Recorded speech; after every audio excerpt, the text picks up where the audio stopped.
I'd just gone up to the workshop to pick some things out. Yeah. And somebody came up with us behind. Yeah. But they tractors and set fire to the place. Is the building that's on fire? Yeah. It is. Okay then. I got out. I managed to get Right then. Second. It's okay. Is everybody out of the building? No, there's still my partner in. Right. Is he able to get out of the building? No, because there's fires near the door. Burgh-le-Marsh, England.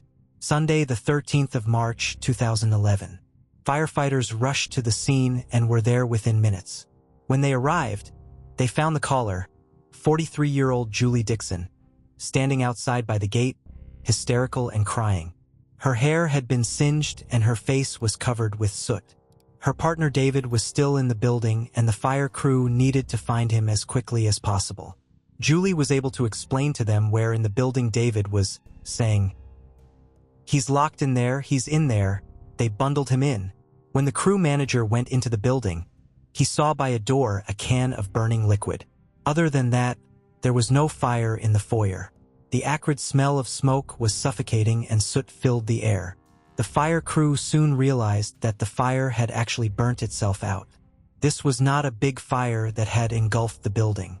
This was a small fire that had been set in a specific place. They made their way to the cupboard that David had been locked in and tried to open it, but it wouldn't budge.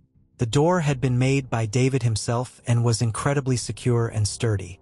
They were able to knock a hole through, and upon peering inside, they could see that he was in there on his knees facing the door. He wasn't responding to them. They used an axe and continued to hack away at the door and were finally able to release it. David fell out towards them and onto the floor. There was very little room for the crew to work on him, so he was carried outside and the paramedics worked desperately to try and revive him as he was in cardiac arrest. In the back of the ambulance, the paramedics tried for roughly 30 minutes, but it was no use. David Twigg had died. No keys were found on David, and the cupboard he had been locked in could only be locked from the outside. The keys were nowhere to be found. There was no way he had locked himself in. This was clearly a murder. Julie was taken to the hospital to be treated and was later told that her partner hadn't made it. Julie was completely hysterical and utterly distraught, at one point collapsing in grief. When she was in a better state and discharged from hospital, she was interviewed by specially trained officers as the investigation got underway to try and figure out how and why David had died. Due to the chaos and confusion of the initial scene, they needed to go through it bit by bit to build a clear picture of the timeline of events and a clear picture of their victim. Burgh-le-Marsh is truly a picturesque place to live. Quaint and rural with a strong sense of community. Crime is rare and people feel safe in this little town. One of those in the community who was well-liked and respected was 46-year-old David Twigg. He lived there with his partner of 15 years, 43-year-old Julie Dixon. They had been together since 1996. When they met, Julie was going through a divorce and she and David moved in with each other soon after meeting. Julie received money following the divorce and used it to purchase land in Station Yard. The land had a 3-bedroom bungalow and an old railway engine shed, which they converted and used to run a bespoke joinery business, specializing in windows, doors, and staircases. The office was situated at the front of the building, and this is where Julie would run things from. She would book in appointments, deal with suppliers, and the general day-to-day runnings of the business. Then there was the workshop where David would create and work on projects, and then at the back was a small corridor and storage cupboard. David had been born and raised in Lincolnshire and lived not far from his parents, Janice and Roy, and David was their only child. He was quiet and more reserved than Julie, and she was certainly the more outgoing of the two. David and Julie worked together, lived together, and spent much of their free time with each other too, appearing to many as a very happy couple. David's parents loved Julie, and she was very much like a daughter to them. David would later become interested in motor racing and wanted to expand out and decided to sponsor one of the teams after becoming friendly with racer John Mickle and John's wife Lisa. The couples grew close and began spending more time together. David and Julie also started a new company called Kitchen Bits and Bobs, which they were getting off the ground and wanted to work with the motor racing team to promote it. David was proud of his business, and the chance to reach a wider audience through sponsoring the racing team proved to be a worthwhile and successful endeavor. John and David would work together, as would Lisa and Julie. The couples traveled together and continued to grow close. That happiness and joy was now gone. As Julie sat in a police interview room while the hunt for whoever was responsible for her partner's murder began, her story was horrifying.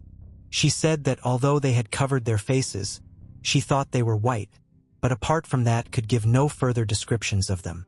After shutting David in the store cupboard, they pulled her over to where a circular saw was kept and switched on. She struggled and fought with everything she had, and was able to break free, wriggling out of her hoodie and running out of the building. She said she remembered seeing the two men running out of the building too, around the back and away from the scene. Seeing that they had now gone, she ran back towards the workshop to try and find David. But upon opening the door, she was met with fire and smoke which had burnt her face and singed her hair. David was trapped and she couldn't get to him. She couldn't say much more due to the trauma and shock. Her interviews would have to be suspended as she was too emotional to carry on. She issued a statement following the intense media interest. "I am so numb with pain. My heart is broken. I've not just lost my partner of 15 years. I've lost the love of my life, my best friend and soulmate." The news quickly spread throughout the area and people were stunned. Violent crime was just not something that happened in Burla Marsh, and nobody could understand who would want David of all people dead, and even for many of the officers, they had never worked on a case like this. The police also issued an appeal for anyone who had been in and around the area that Sunday to come forward, as they may have seen something relevant. People in the area were understandably frightened. This was such a shocking and violent crime with no apparent motive, and everybody was left fearing if it could happen again. To the police, this seemed like a very unusual place to commit such a violent offense. This was a quiet and rural place, and the property was described as being off the beaten track with limited access points. It was not the kind of place you stumbled across. You had to know where it was and have local knowledge. The following day, Monday the 14th, Lisa Mickle received a call at around 7 in the morning from her friend Julie, who was inconsolable and crying. She kept saying, he's dead. But Lisa didn't know what she was on about and continued to ask her who it was she was talking about. When she replied it was David who had died, Lisa tried to get more information, but Julie could only say a few words like fire, masked men, and attacked. Lisa immediately grabbed her keys and made the 4-hour trip to Lincolnshire to support her friend. Julie was at her parents' house when Lisa arrived, and she was clearly in shock. Lisa could not believe it when she saw Julie, who was rocking in a chair, with her hair singed and her face burnt. Julie told Lisa that she and David had gone to go and lock up. She had asked him to go and get a light bulb from the cupboard, and suddenly they were set upon by the intruders, who had locked David in there before starting the fire. A few weeks before David's murder, Julie had called Lisa in a very distressed state and said that her phone line had been cut off and then restored, as had her electricity. She was worried that it was someone targeting them. Lisa immediately told this to the police. Following this, specialist search teams conducted fingertip searches of the surrounding area to see if they could find anything. And in some shrubbery and mud, the keys to the door had been found on land belonging to a neighbor. There were no fingerprints or DNA, but finding them in that location supported Julie's version of events that the intruders had run off in that direction after starting the fire. The post-mortem results came back, and it was found that David Twigg had died as a result of the products of combustion, which are the poisonous gases that are caused following a fire, and smoke inhalation. Soot was found in his stomach and lungs. This meant that when the fire had started and continued to burn, David was still alive and breathing. In order to ascertain a possible motive, a financial investigator was brought on board. This unearthed some very interesting evidence. The business had come under intense financial hardship, and Julie had hidden the extent of this from David. She was the one in charge of the finances and administration of the business and never told him about the mounting debts that were piling up rapidly. The financial investigator discovered that none of the creditors, nor anyone from Her Majesty's Revenue and Customs, had actually spoken to David throughout any of this. They had always spoken to and dealt with Julie. She had even hidden from him that a warrant had actually been issued for his arrest for not cooperating with the official receiver after he had been declared bankrupt in October 2010 after owing HMRC thousands. She would tell officials that David was unable to deal with it, saying he was abroad and that he was also terminally ill, neither of which were true. The warrant for his arrest had been issued 3 days before his death. The police also found out that the post had been diverted to a local garage and Julie would be the one to go and pick it up. This was so that David would not be privy to any of the letters that were sent to them. He had started to become aware of some of it after he was shocked to discover that Julie had actually remortgaged to inject money into the business. Considering the financial trouble they were in and the enormous debts that had been racked up, officers were curious as to why Julie had made no mention of this. A fire investigator went to the scene and it was his job to work out how the fire had been started. It was a difficult job as fire can often destroy vital evidence that helps piece together the story of a crime scene. Forensic officers were also trying to find fingerprints and DNA left by the alleged assailants. Based on the evidence, it was believed that the fire had been started after petrol had been poured onto the floor of the foyer. There was a red molten object on the floor, believed to be a part of a can of fuel. And in the workshop, placed on top of a blue barrel, was a red petrol can.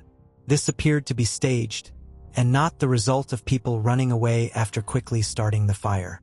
The police then called in a police dog handler for their assistance, and an expert was brought in from Derby with a Springer Spaniel dog. They took the dog around the crime scene, and it too was able to detect and indicate that an accelerant had been used. As they carried on investigating, they discovered that the local garage had surveillance cameras and someone was caught on camera purchasing petrol on the morning of the blaze. It was none other than Julie Dixon. This was also something she had failed to mention. When asked by the police why she had done this, she said that they had been doing some work in the garden and she needed to go and get some petrol for the lawnmower. Another thing that struck the officers as very strange was that Julie had a BlackBerry mobile phone but told them she didn't know the PIN and therefore couldn't give them access to it. To try and gain access, the police contacted experts in Canada to see if it could be accessed without the PIN and without the data being lost, but this was not possible. She had been using it up until the day of David's murder, so nobody else had accessed it and nobody else had changed the PIN. Why now was she saying she didn't know it? 2 months after the murder, David's body was released to his family so they could have a funeral for him. The couple's friend Lisa was shocked by Julie's behavior. Julie was cracking jokes, being loud and inappropriate, a far cry from the devastated woman who had called 999.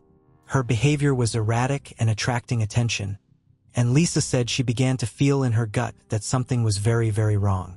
As time ticked by, Julie's behavior continued to raise suspicions. Lisa recalled that at one motor car race meeting, when they arrived there had been a police car there. At the sight of this, Julie for no reason exploded and began to scream and shout and hit things around her. She then started to cry and rock back and forth. As Lisa tried to find out what was wrong and what had sparked this reaction, all Julie could say was, "I'm sorry. I'm sorry. I'm so sorry." The police officers had seized Julie's clothes to examine them. Since she had been in such close contact with the assailants, it was hoped that there would have been some sort of transfer DNA from them to her clothes, but there was no such evidence on them. However, they did show something that was strange. Traces of petrol were found on her clothes, and they could not have come from the fire. They had come from pouring the petrol. Her injuries were also not consistent with her being hit by a backdraft after opening the door, which is what she said had happened. More disturbing evidence came to light when laptops and computers from the home were looked into. In December 2010, just a few months before David's murder, the couple's computer was used under an account named Julie. Several internet searches had been made. The thing that kills you and does not show on a postmortem. How can I disguise tablets in food? I've tried to disguise tablets in chocolate syrup, but it still does not work. Chocolate syrup had been ordered online. Julie had collected and signed for the delivery. She had also mentioned to her friends that she was not happy in her relationship and wanted to start a new life with David out of the picture. All of this new information made the officers investigating David's death see her 999 call in a whole new light. When she called, why hadn't her first information been that her partner was trapped inside a burning building? Why had she made such a point about the intruders and where they had gone in the workshop when the more vital information was that David was still in there? Julie's story was falling apart. The 6th of June, 2011. A suspect was arrested and taken to Skegness Police Station to be interviewed. 43-year-old Julie Dixon. She went into the interview room with her solicitor and, to the shock of the police, They were given a prepared statement. In relation to the death of my partner David Twigg, I wish to say the following. David and I decided that day to jointly commit suicide in the workshop. David poured petrol, which I had bought for the lawnmower. She then said that she took the matches, set one alight and then tossed it onto the petrol. As the fire started and the flames spread, she said she panicked and ran away, leaving David locked inside. She said she accepted that, by my actions through our suicide pact, I am responsible for the death of David. I realize that in panic and fear I have misled the police as to what happened and I apologize for this. The police were stunned. This was the last thing they had been expecting her to say. When she was asked to elaborate and provide more information, all she said was no comment. David's friend John Mickle, Lisa's husband, refused to believe that this had been a suicide pact, as did many others. There was simply no evidence to suggest that David was unhappy, let alone intent on harming himself. The police hadn't charged her and they were running out of time. They too did not believe that this was a suicide pact gone wrong. They believed that this was more than likely a case of her trying to shift blame and not take responsibility for what she had done to him. So they spoke to the Crown Prosecution Service and the decision was reached that Julie Dixon would be charged with the murder of David Twigg. This happened the following day on the 7th of June. She entered a plea of not guilty to the charge of murder and was remanded in custody. Her trial date was set for the 5th of December 2011. She went on trial at Lincoln Crown Court with Judge Michael Heath presiding, and it was here that her story would change yet again. Now she said she hadn't actually wanted to die, but David did, and she had assisted him in his suicide. She said that he had been the one to pour the petrol and strike the match, but then she had had a change of mind about assisting him and fled. One officer said that it was a clear attempt to distance herself in any way she could from his death and put the responsibility for it onto him. The prosecution were adamant that this was not true. This was not an assisted suicide. This was a cold-blooded, premeditated, and brutal murder. When looking at possible motives, the financial trouble that the couple were in and the extent of which she was hiding from him was laid bare. The court heard that £396,000 had been borrowed over the previous 7 years. This was an amalgamation of remortgaging and loans, and the money was used to pay off some of the debts the business had, home renovations and credit cards.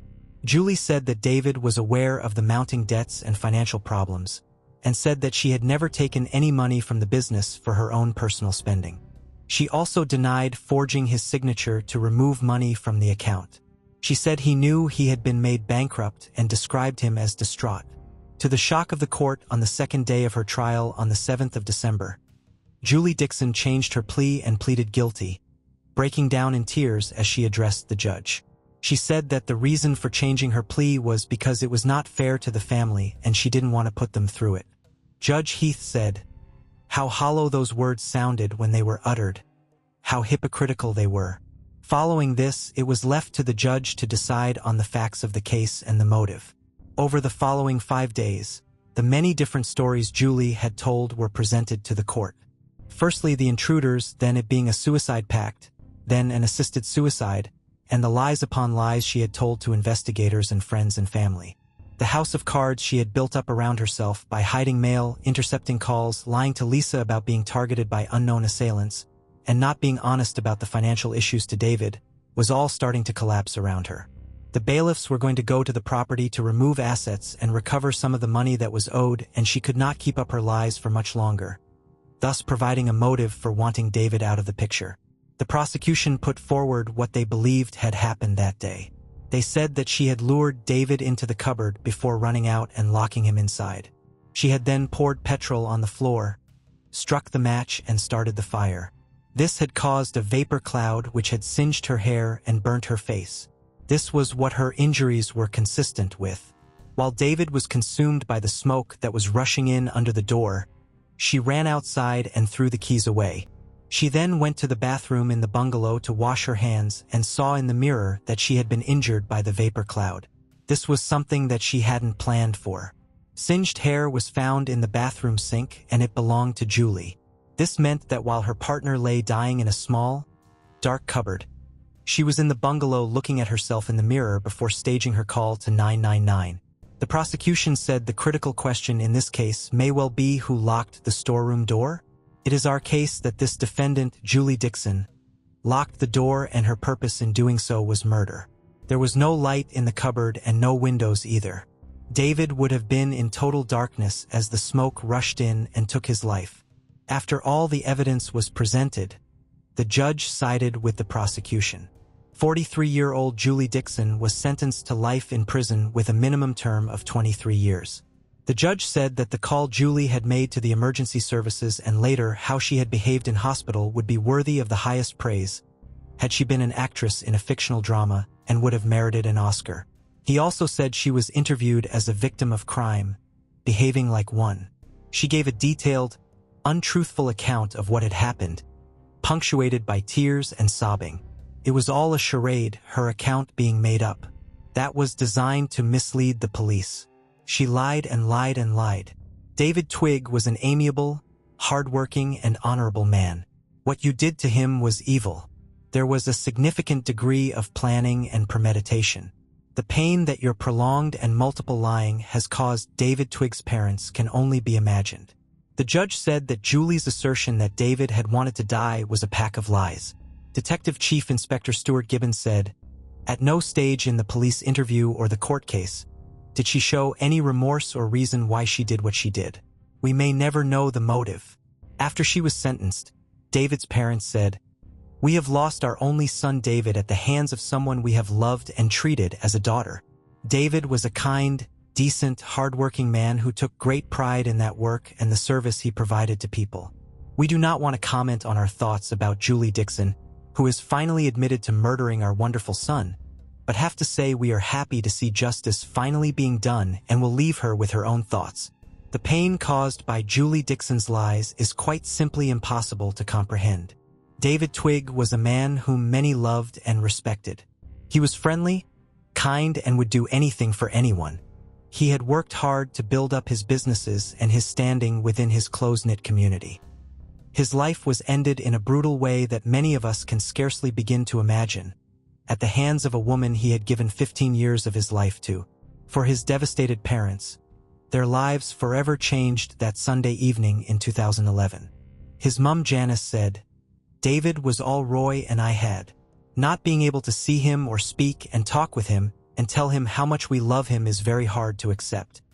His father Roy echoed this, saying, "I can't say anything more. Only losing David has created a vast void that I'm struggling to fill." Emma Caldwell, a 27-year-old resident of Glasgow, graced the streets of this vibrant city with her presence. Her captivating beauty and infectious spirit were a beacon of light amidst the bustling chaos. However, fate had a sinister plan in store for this young woman. On that fateful day, April 4th, 2005, the watchful eyes of CCTV captured her essence for the last time. Days turned into an agonizing eternity as her family anxiously awaited any word from their beloved Emma. It was on April 5th, when the weight of her absence became unbearable, that her family reported her missing to the authorities. The police, recognizing the urgency of the situation, embarked on a relentless search to retrace Emma's steps. Their hearts were filled with hope, yearning to find her safe and sound. Little did they know, the path they were about to tread would lead them to the darkest depths of despair. 5 weeks later, on that somber day of May 5th, 2005, was discovered. The desolate woods became the haunting stage for this tragic finale. There, in the solitude of nature's embrace, lay Emma's lifeless body, stripped of all clothing, vulnerable to the elements that had mercilessly claimed her. The sight was a dagger to the soul, a heart-wrenching tableau that no one should ever witness. The grim reality was devastating, for her body bore the cruel marks of an unforgiving fate. She was not merely found, she was strangled. Her once vibrant eyes now forever closed, her once lively body now a haunting shade of blue. Emma Caldwell, a name that will forever be etched in the annals of Glasgow's history. Who was she, and what sequence of events led to her gruesome fate? Join us on this harrowing journey as we unravel the key evidence in this perplexing puzzle. In the heart of Glasgow, a city that has seen its fair share of darkness, Emma's story stands as a testament to the resilience of its people. Despite the city's reputation for crime, its inhabitants remained steadfast, united in their support for one another. Emma's absence left a void that perhaps holds the answers to the enigma that surrounds her. In the depths of South Lanarkshire, in the quaint village of Roberton, a glimmer of hope emerges. It is there that we may find the missing pieces to reconstruct Emma's tragic tale. The tale of Emma Caldwell, discovered in the woods, reverberates throughout the land, serving as a poignant reminder of the enigmatic nature that can sometimes permeate even the most captivating corners of Scotland. Emma Caldwell, born on September 2, 1977, in Scotland, was raised by her devoted parents, Margaret and William Caldwell. Throughout her childhood, Emma enjoyed typical pastimes, but it was horse riding that truly ignited her passion, bringing her immense tranquility and happiness. However, tragedy befell her family, forever altering the course of her life. At the age of 20, Emma experienced the devastating loss of her sister, Karen Caldwell, an event that profoundly impacted her. As grief cast its shadow over her existence, Emma's world began to shift dramatically. In her search for solace, she found herself grappling with overwhelming emotions, battling a pain that seemed insurmountable. Within the sanctuary of the stables where she worked, Emma stumbled upon heroin, a tempting promise to numb the ache in her heart. Thus began a harrowing journey, overshadowed by the relentless grip of addiction. Despite her parents' earnest efforts to extend a helping hand, found herself ensnared by the clutches of heroin. During this time, she resided in a hostel for 2 years, which became the focal point of her life, dictating her choices and leading her down an unforeseen path. To sustain her habit, Emma turned to the streets of Glasgow, engaging in sex work to meet the insatiable demands of her addiction. Despite these arduous struggles, she remained connected to her family, seeking solace in their embrace and frequently visiting them. Within her mother, Margaret's unwavering presence, Emma found solace and stability amidst the chaos that consumed her life. Margaret provided care, performed simple tasks like laundry, and created a semblance of normalcy for her daughter. Those who intimately knew Emma described her as trusting and somewhat naive, her vulnerability seemingly drawing her towards companionship with others fighting similar battles. Emma formed strong connections with friends who had experienced similar struggles with addiction and hardship in their lives. Unfortunately, her story took a tragic turn on the fateful night of April 5, 2005. Emma was last seen between 12:30 a.m. and 1:30 a.m. that day on London Road, Glasgow, as captured by CCTV cameras. She left her hostel and headed towards Glasgow's red light district, but she never returned. Her sudden disappearance left her family desperate, and they tirelessly searched for her, night after night, hoping for her safe return. 5 days later, on April 10, 2005, her family reported her missing, intensifying the efforts to find her. Sadly, after 5 weeks, Emma's lifeless body was discovered in the woods at Robertson, South Lanarkshire on May 8, 2005. She had been stripped naked and choked to death. The site where her body was found was filled with unrelated items, painting a grim picture of the prevalent sexual activity in the area. The investigation into Emma Caldwell's tragic death was a complex and determined pursuit that spanned several years. A dedicated team from Police Scotland, working closely with the Scottish Police Authority and the Crown Office, led the investigation under the guidance of a senior investigating officer, Detective Superintendent. They meticulously gathered information and left no stone unturned in their quest for answers. Initially, their focus was on retracing Emma's steps. They carefully reviewed CCTV footage, interviewed witnesses, and traced her digital footprint. Through this process, they were able to determine her last known movements, which occurred between 12:30 a.m. and 1:30 a.m. on April 5, 2005, on London Road, Glasgow. This information helped them establish a timeline of events. The police also shared an image of a jacket similar to the one Emma was wearing in the CCTV footage.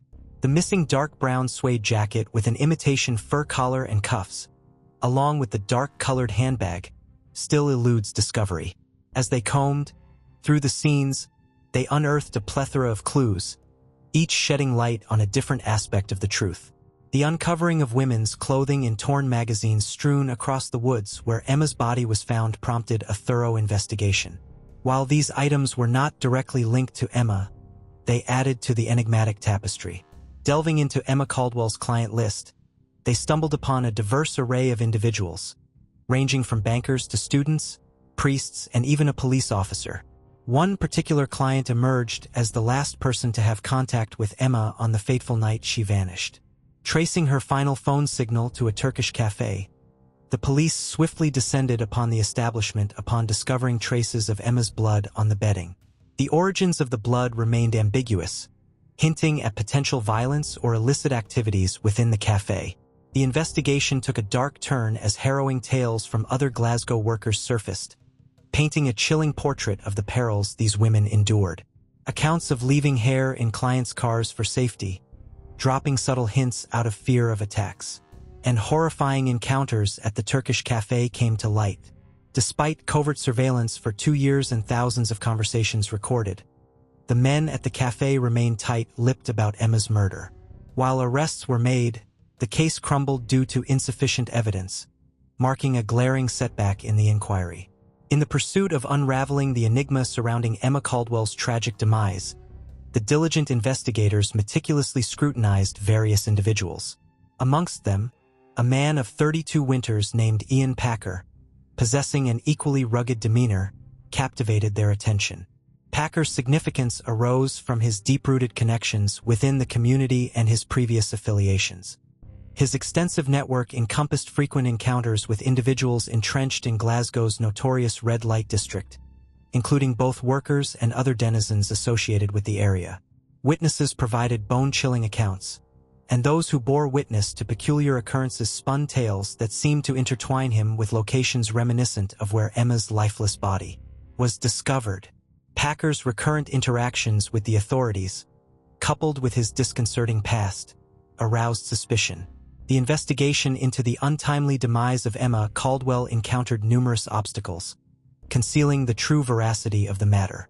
As detectives delved deeper into Emma Caldwell's case, 5 individuals found themselves under the piercing gaze of suspicion. Amongst them, the most prominent figure was none other than Ian Packer.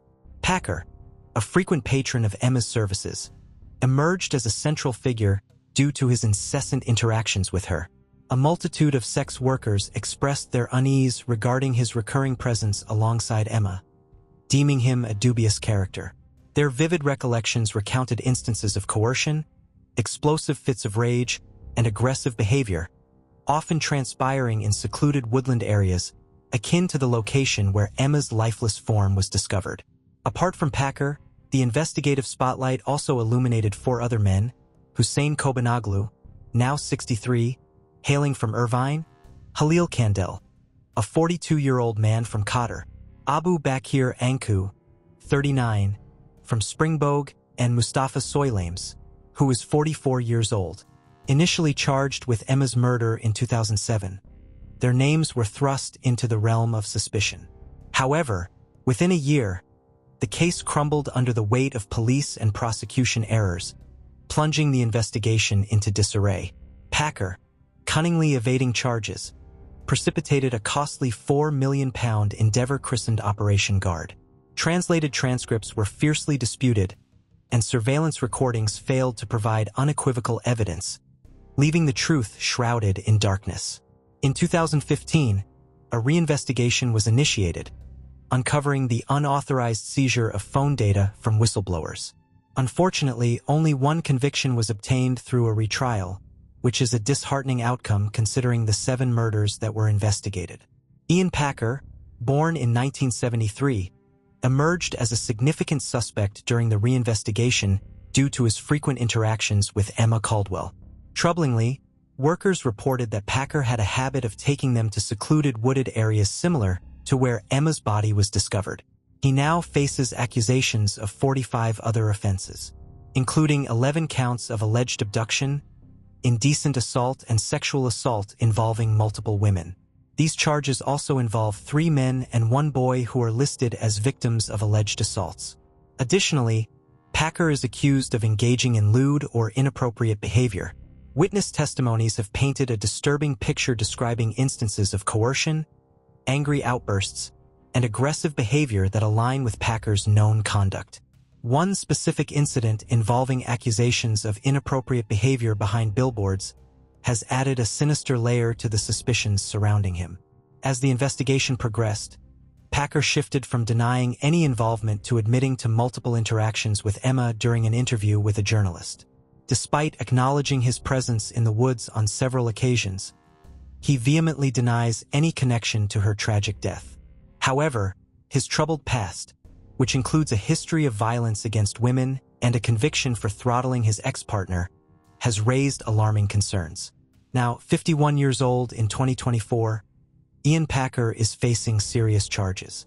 Beyond his association with Emma's case, Packer is confronted with a range of serious charges that span over a significant 26-year period, indicating a disturbing pattern of behavior that extends far beyond the tragedy surrounding Emma's death.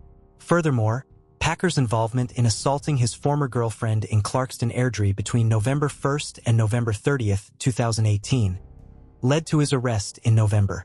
The occurrences encompass Packer forcefully propelling her onto a sumptuous bed and constricting her airway, leading to a subsequent pronouncement of guilt. Ian Packer, the perpetrator, was handed a 2-year custodial sentence and a 5-year restraining order for his abhorrent assault on his former companion. In addition to these charges, he was implicated in the murder of Emma Caldwell, alongside a staggering tally of 45 other transgressions. Packer adamantly pleaded his innocence against all accusations, and an extensive 11-week trial has been meticulously scheduled to commence this year.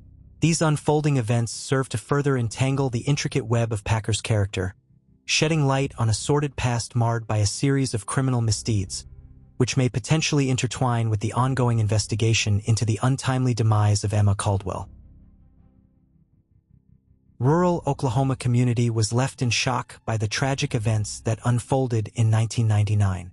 Kathy and Danny Freeman were brutally killed, and their 16-year-old daughter Ashley, along with her friend, Loria Bible, mysteriously disappeared. It all started on Ashley's 16th birthday, when she celebrated with her loved ones at their mobile home in Veneta, Oklahoma. However, the night took a dark turn when Jeremy Hurst, Ashley's boyfriend, left around 9:30 p.m. The following morning, firefighters were called to the Freemans' home and discovered a horrifying scene. The house had been engulfed in flames and the bodies of Danny and Kathy were found inside. They had both been shot in the head before the fire was intentionally set. However, Ashley and Loria were nowhere to be found, and their whereabouts remain unknown even after decades. During the investigation, an important clue was uncovered on the property. Loria's purse was discovered containing her driver's license and $200. This suggested that the girls may have been abducted, ruling out robbery as a motive since the money was left untouched. Despite the lack of suspects, a revelation made by Danny months before his death added another layer to the mystery. He had confided in his brother Dwayne that if anything were to happen to him, he should investigate the Craig County Sheriff's Department. The alleged feud between the Freemans and the Sheriff's Department stemmed from a tragic incident involving Danny's son, Shane. Shane had stolen a truck and a neighbor's gun, leading to his fatal shooting by a deputy. Although the shooting was deemed justifiable, Danny had intended to file a wrongful death lawsuit against the department shortly before the devastating fire. As a result, the sheriff's deputies voluntarily stepped aside from the investigation, handing it over to the Oklahoma State Bureau of Investigation. They fully cooperated and even underwent polygraph tests, ultimately clearing the sheriff's office of any involvement. Another theory that emerged speculated that Danny may have been involved in small-scale drug trafficking. An informant has reported that he had encountered 2 unidentified individuals a fortnight prior to the tragic murders. It appears that one of them was not welcomed in that particular setting. However, this theory does not align well with the disappearance of the girls. It seems improbable that the perpetrators would abduct them instead of simply killing them on the spot. Some speculate that Ashley may have killed her parents due to tension between her and Danny, but authorities believe that the girls could not have remained hidden for long if this theory were true. Loria's family also firmly believes that neither girl would be capable of committing murder. Several individuals have claimed to have witnessed evidence suggesting that the girls were alive 2 days after the fire at a New Year's Eve gathering in a meth-infested area of neighboring Ottawa County. Former meth cook, Randall Cowboy Madewell, informed Foxtel TV that he had heard it was a drug deal gone wrong, resulting in the death of the parents and the abduction of the girls. Allegedly, the girls were drugged with meth, restrained, and subjected to repeated assaults. The party may have taken place at the residence of well-known local meth cook, Chester Shadwick in Wyandotte, approximately 50 kilometers east of Welch. Another potential location was the dilapidated home of meth dealers and cooks, father and son, Paul Glover Sr. and Jr., situated along the Now Show River. Witnesses provided signed affidavits affirming that they had seen a videotape depicting the girls being assaulted. One witness described a young girl with dirty blonde hair, tied by her wrists and kneeling, being subjected to assault in a house with a distinctive rock wall that he recognized as belonging to Chadwick. This witness claimed that when he later saw a television report about the missing girls, he recognized Loria Bible as the girl in the video. Other sources suggest that the girls may have been kept alive for up to a week following their abduction, and in the video, they were bound together and appeared malnourished. In 2001, authorities conducted searches of the Chadwick and Glover properties, uncovering VHS tapes, a roll of film, bloodstains, carpet samples, and evidence of a meth lab. However, nothing related to Luria and Ashley was found, and the bloodstains were determined to be non-human. In 2002, a Texas inmate sent a letter from death row to a newspaper confessing to the murders of the girls. Tommy Linsells, a notorious railway serial killer, had previously killed a 13-year-old girl in Delria, Texas, which was an 11-hour drive from Welch. However, when Sells was taken back to Oklahoma to locate the girls' bodies, it turned out he was lying and nothing was found. As the investigation progressed, 2 additional suspects were added to the list, namely Tommy Linsells and Jeremy Jones. Both confessed to committing murders but not of Ashley and Loria. These confessions were related to other unrelated killings, leading to their eventual exclusion as suspects. A breakthrough in the case occurred when investigators discovered a box of documents which led them to an overlooked clue, an insurance verification card found by a private investigator named Tom Pryor. Pryor found the card in the Freeman's driveway shortly after the murders and traced it back to a woman living with a local drug dealer named Phil Welch. Pryor also found girls' clothing and rental receipts for a mobile home where Welch resided. Despite informing investigators about the card, it was not taken as evidence at the time. Instead, Pryor held onto it for nearly 2 decades hoping for a breakthrough. Eventually, Gary Stansel from the District 12 District Attorney's Office and Tammy Ferrari from the Oklahoma State Bureau of Investigation approached Pryor. This encounter was seen as a miracle.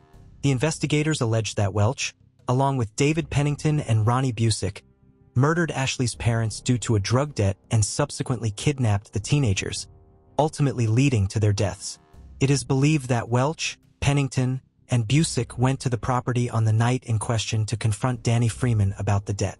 Welch concealed a loaded shotgun beneath his trench coat while Freeman had a loaded .357 caliber Magnum revolver resting on the table. Tragically, during their encounter, Freeman reached for his revolver and was fatally shot by Welch. Subsequently, Welch proceeded to the bedroom where he shot Kathy Freeman before moving her husband's lifeless body into the same room. Meanwhile, upon hearing the gunshots, the girls managed to escape through a back door and sought refuge in an open field remaining hidden on the ground. The 3 individuals proceeded to ransack the house, stealing money and marijuana before setting fire to the mobile home. As the flames engulfed the residence, the girls cautiously rose to their feet, only to be spotted, pursued, and ultimately captured by the 3 men. The girls were then transported in Pennington's truck along rural dirt roads covering a distance of 40 kilometers until they reached Welch's mobile home in Pitcher. Once there, the girls were bound and their mouths were stuffed with socks before being injected with methamphetamine by Welch. Among the 3 men involved, only Busick remains alive, vehemently denying any involvement in the girls' abductions and murders. In the summer of 2020, Busick pleaded guilty to being an accessory to the murders of Kathy and Danny, although the whereabouts of the missing teenagers still elude investigators, despite numerous attempts to locate their remains in mine shafts and crude cellars. Stansel, however, continues to hold on to hope that the girls' remains will eventually be discovered, providing closure for their grieving families. I simply cannot fathom that after coming this far, God would lead me to a dead end, expressed Stansel. Ronnie Busick, charged with 4 counts of first-degree murder, struck a deal and pleaded guilty to withholding information related to the case as well as being an accessory to first-degree murder. He received a 10-year prison sentence, along with 5 years of probation. The possibility of his release hinges on whether he assists the police in locating the girls' bodies. August 2014. Today, we're in North Texas where we find 23-year-old Christina Morris. Her dad Mark said from a young age she just loved being around people and making friends, never want to be shy or hold back, and the first one to put her hand up or volunteer to do something. Her parents divorced when she was a baby and she lived mainly with her dad, stepmom Anna, and siblings, but always saw her mom Johnny, who called her the love of her life. And when Johnny remarried her stepdad Ronnie, Christina's family got even bigger, with her saying it was just like having 2 moms and 2 dads. Everyone was just that close. After getting her degree in marketing, she started working for an online dating service and had just been told she could start working in the photography department. Photography and design were big passions for her, and this was an exciting next step. Christina was in a year-long relationship with 23-year-old Hunter Foster, but the pair went back so much further, knowing each other since the 7th grade. They had been long distance for a while, as he was an aspiring model and actor spending time in New York. But now he was back in Texas and they had started living together in an apartment in Fort Worth. The couple had definitely had their fair share of ups and downs. Being long distance had been challenging, and to go from that to living together had been an adjustment to say the least. Hunter was also out of work currently and partying a lot, and Christina was working all the time. There was a lot of pressure on her to support them both. Friday, August 29, 2014 was the start of Labor Day weekend, and people wanted to be out with friends celebrating and throwing parties. Christina was no exception. She and Hunter had been fighting that day, and from her car she called her friend Taylor to talk about the issues she was having with him, worrying about what their future realistically looked like. Taylor calmed her down, and Christina decided she wasn't going to let this ruin her night. She wanted to get dressed up, see her friends, and take her mind off things. She took a selfie in her car and then set off on the 45-minute drive from Fort Worth to Plano to meet some old friends from high school for a reunion. The first group gathered at an apartment belonging to Paulina Petrosky, and at around 11 p.m. they were having drinks in an area called the Shops at Legacy, firstly at Henry's Tavern, then another bar called Scruffy Duffy's.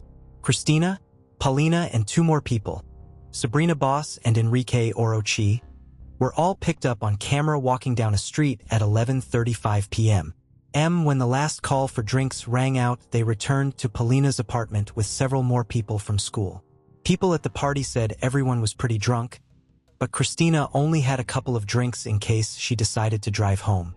She was also a little despondent because of the fighting with Hunter, and her mood was very up and down. At 2:12 a.m., Christina texted Hunter asking him to pick her up as she couldn't find her keys. But he was also out drinking with friends in downtown Dallas and didn't see her message. She was upset that she couldn't get hold of him and tried sending several more messages, but he didn't reply. She briefly contemplated staying over at Paulina's, but decided against it when she finally found her car keys.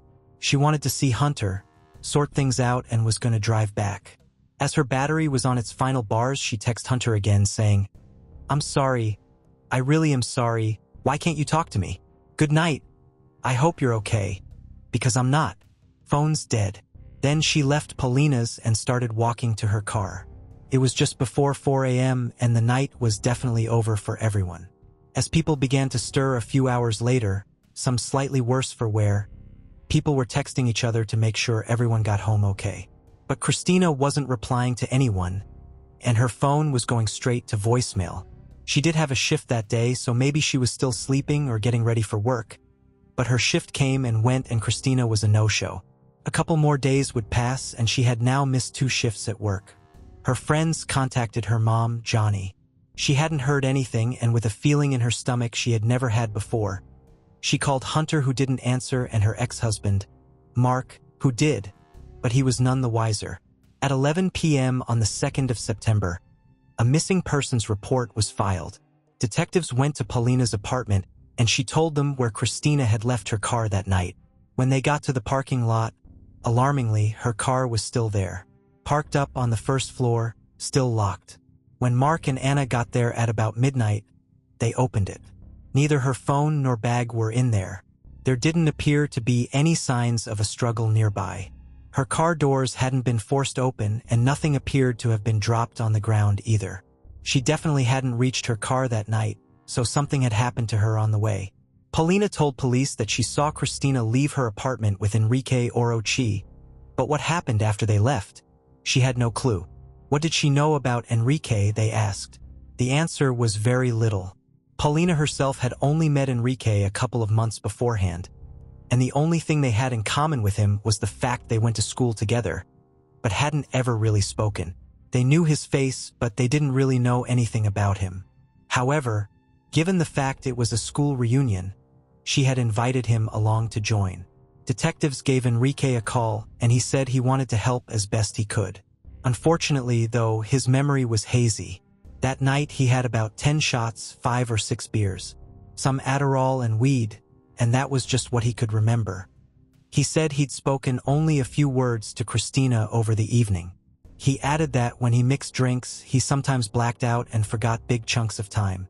He said they left the apartment together, but they split up as they reached the end of the apartment complex. She walked off on her own in a different direction.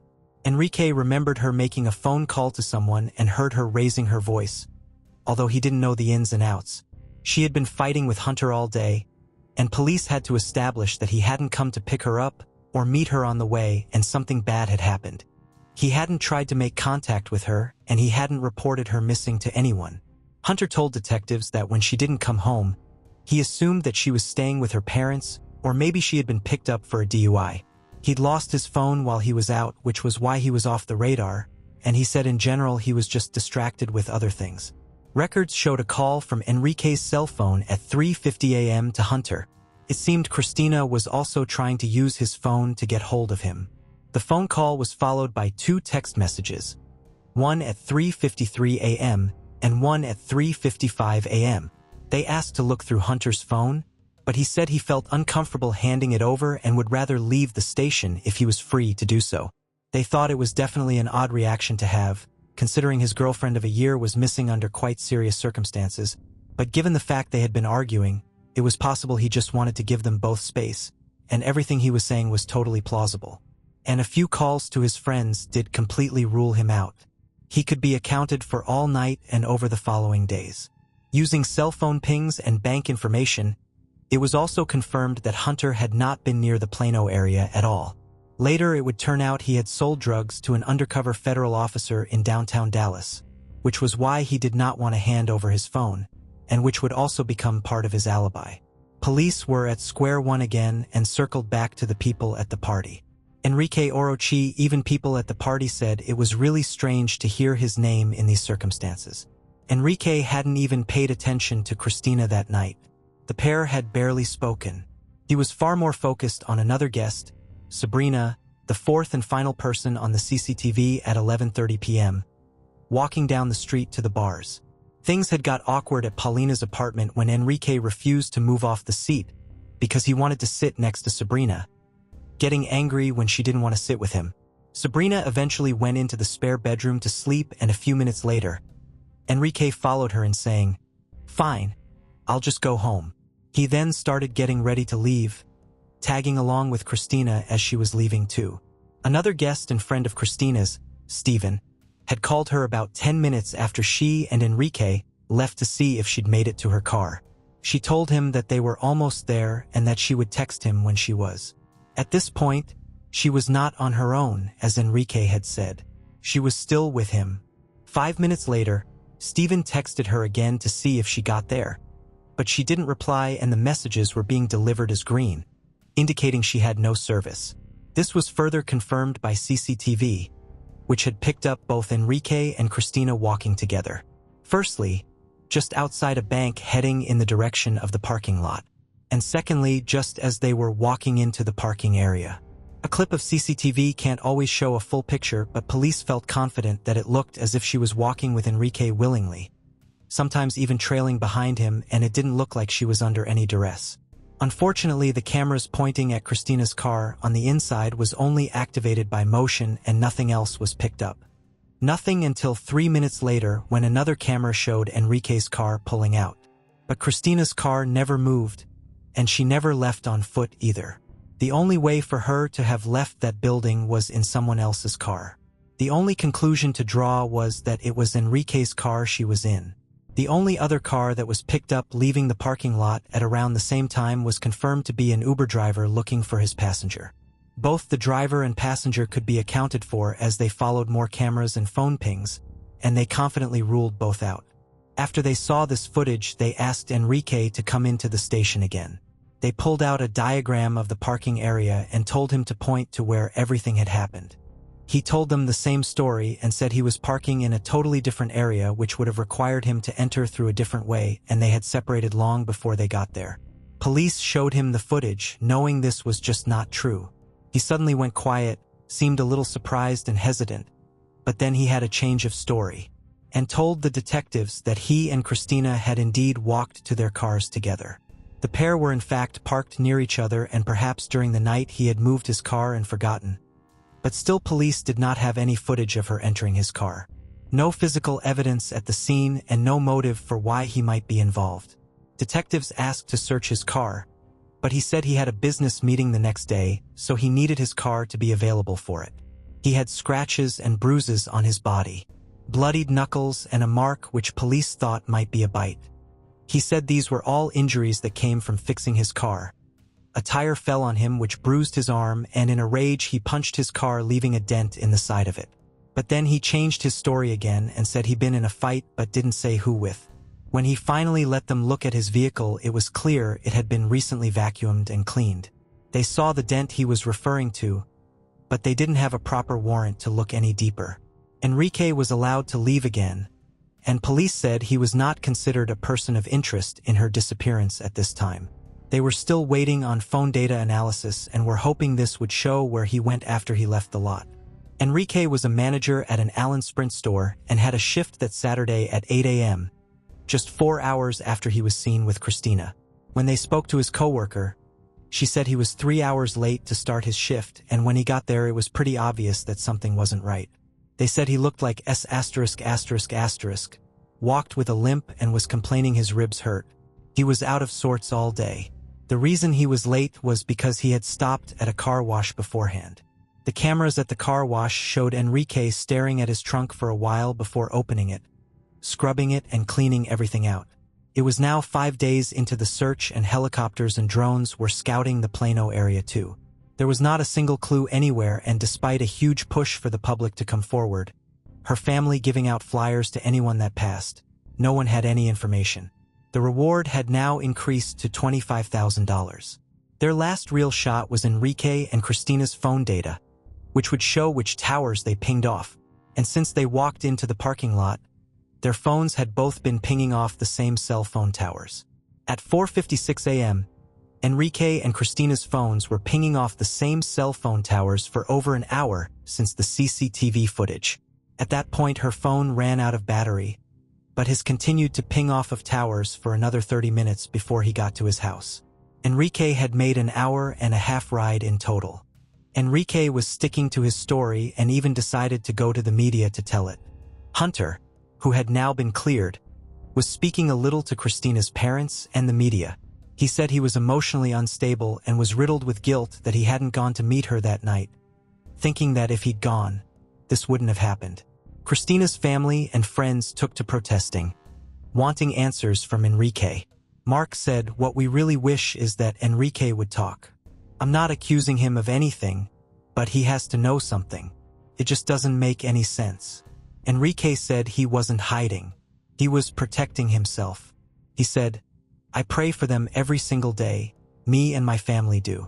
When I go to church, I kneel down to God and say, please let them find Christina so this can all be over with." And in early November, Enrique was officially named as a suspect by Plano police. They said at this point he was not suspected to have hurt Christina, but he was being accused of interfering with the investigation.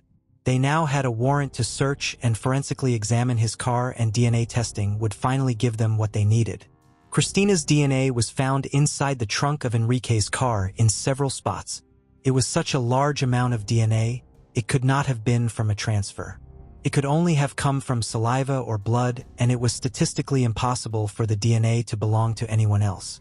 In December 2014, Enrique was arrested on aggravated kidnapping charges. Police said given what they had found and the fact there had been no activity on her accounts, they were presuming she was dead. But without her body, no idea how she had died or where she might be, the most they could charge him with was kidnapping. A month later, a grand jury indicted him on aggravated kidnapping charges and 4 counts of sexual assault of a child. In regards to the child abuse charges, police said the 22-year-old had had sex with a 16-year-old. He claimed he was dating at the time, but these charges were later dismissed. According to court records, the grand jury believed he intended to inflict bodily injury, sexually abuse, and terrorize Christina by intentionally or knowingly abducting her, by restricting the movements without her consent so as to interfere substantially with her liberty, by secreting or holding her in a place where she was not likely to be found. Enrique pleaded not guilty, and the prosecutor said he was now facing the hardest case he'd ever taken on. Enrique opted not to testify. There were 2 theories investigators and prosecution had about what happened that night. Both theories are rooted in the belief that Enrique had made a pass at Christina, possibly stemming from being rejected by Sabrina just minutes before and feeling embarrassed about it. The first theory was that Enrique had made this advance as they approached the cars, but Christina rejected him, and in a drunken rage, he hit her, forced her into the trunk, and drove off. The large dent on the side of his car, he claimed, came from punching. It had possibly come from a struggle with Christina. The marks on his knuckles had come from hitting her, not the car. Or, a theory that seems to hold more weight given the fact it was only a 3-minute window from them entering the parking area to Enrique driving out, was that he offered to take her back to Fort Worth, and she willingly got into his car, and on the way an altercation broke out. Either she realized he was driving the opposite way to where she would have needed to go and she knew she was in trouble, or he made an advance on her, or both. When she tried to escape, they fought, and he forced her into his trunk. They believe, given his injuries, a violent struggle had definitely taken place, and Christina would have been dying or already dead at this point. Her dad said his daughter was really afraid of the dark, very claustrophobic, and the thought of her being in that position, scared, alone, and fearing for her life, was too much to think about. In a sick twist of fate, she probably would have felt comforted by Enrique walking to her car with her, as her family said her fear was so bad she had to sleep with the lights on. Enrique had previously said he thought that Hunter needed to be looked at closer and might have been behind what happened to Christina. Even though Hunter had been eliminated from the investigation, he agreed to take the stand to testify about what he was doing the day she disappeared. Up until that point, he invoked the Fifth Amendment and hardly spoke about any of it, but this all changed when he himself was arrested just a week before Enrique. He was now serving time in prison after pleading guilty to conspiracy to distribute ecstasy, and the undercover police officer he sold drugs to on the night Christina went missing resulted in a huge drugs bust. In an immunity deal, he agreed to give a truthful testimony in exchange for it not being held against him as it related to the federal drug violations. He said he knew he made a lot of mistakes and had a drug problem. Admitting his actions after she went missing didn't make him look good. He said rather than find out where she was, he carried on taking drugs with his friends and made some very bad choices. He was honest about the arguments they had had and the regrets he had about handling things, but he didn't have anything to do with what had happened to her and was deeply upset about the whole situation. The CCTV, the DNA, and phone data did present a strong case, and one detective testified that he had found many images and videos of women depicting rape, being tied up, being mutilated, and tortured on Enrique's phone as well. Enrique's defense team said they could pick everything apart. They argued that both Enrique's car and Christina's car were processed at the same lab, meaning there could have been cross-contamination. There was no CCTV which showed her getting into his vehicle, and the cell phone tower pings weren't always 100% accurate. In September 2016, the jury returned their verdict after almost 2 days of back and forth. He was found guilty of the first-degree crime of aggravated kidnapping. Enrique later appealed his sentence and asked for a new trial, but this was denied. From prison, he gave an interview and said, "I want to apologize to the Morris family for not being able to help them. My family and I are constantly praying for them and for Christina's well-being." He declined to talk about what happened after they entered the parking lot, or the DNA in his trunk. "I don't know how that got there. Could have been cross-contamination. They could have just planted it there because they didn't have any other suspect." Enrique said that the case against him was mostly circumstantial and still says that the police should have focused more on Hunter. "I put my life in God's hands," he said. "He knows when I'll be getting out. It's up to him, really. I believe there is such a thing as justice. It's not fair to do time for something I didn't commit. I'm gonna fight until I die." To that, Christina's family responded, "We'll keep fighting back." As good as her family felt about the sentence, it didn't answer their biggest question. Where was Christina? Her family spent every day searching for her. Her dad often out by himself come rain or shine, working his way through the vast areas of bushland.